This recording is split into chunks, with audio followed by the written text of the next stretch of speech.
Hello my friends, I hope you're having a lovely day, and in today's video we're going to talk about something weird and Pokemon related. It's about Mr. Mime.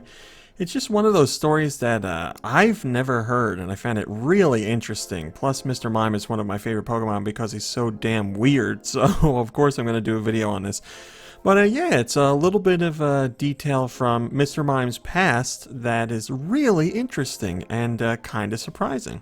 So way back in the day with the original Pokemon games, Mr. Mime was there, and his sprite and artwork featured 4 fingers, which really isn't crazy. A lot of animated features and cartoons and whatever, just drawings, use 4-finger designs for hands, because a lot of animators and artists will say that hands are some of the hardest things to draw, so they remove a finger to simplify it a bit. So really not a big deal at all.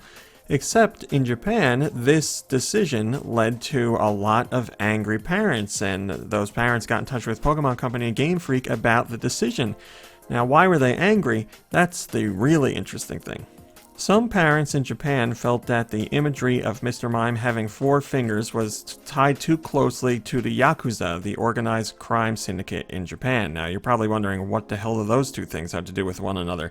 I certainly never heard of this until today. All this information is new to me, so let me explain. The Yakuza have this thing that's called a Yubitsume, and that is something that the gang members participate in, where they cut off a part of or their entire pinky, and gang members are expected to cut off their pinky fingers to show remorse for an offense that they have previously committed.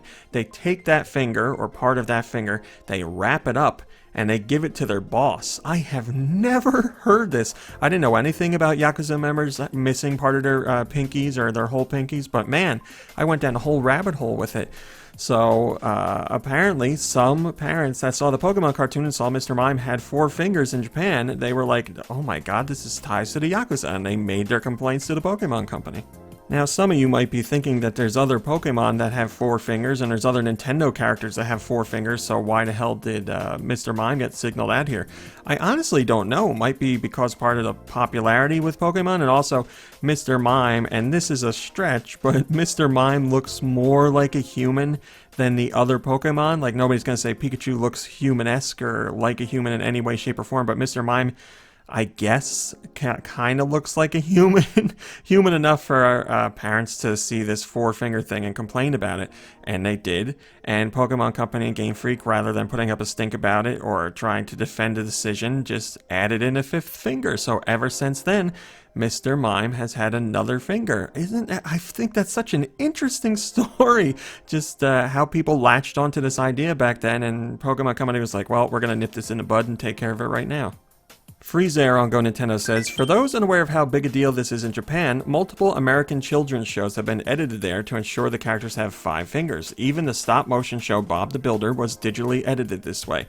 Again, I had no idea about this. This is so interesting to me, and Freezer's comment goes to show that this is something that's still going on to this day. It's still part of the culture. Obviously, the Yakuza is still a thing over there, and I guess a lot of people are sensitive to this kind of thing, and they don't want anything that, you know, maybe misconstrued as having any kind of ties or appreciation for the Yakuza when it comes to children's programming, so they do stuff like this.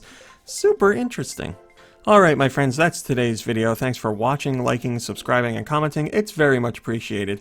Also, a huge thank you to our Patreon gang. You guys supporting me over there helps me to do what I do every single day, so thank you very much. I can't tell you how much I appreciate the support.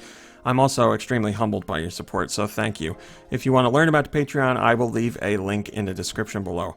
But that's it for today. So again, I'll be back tomorrow with something. I don't know what it's going to be, but I will see you tomorrow. So until then, have a lovely day and a lovely evening. And I'll see you in a few short hours.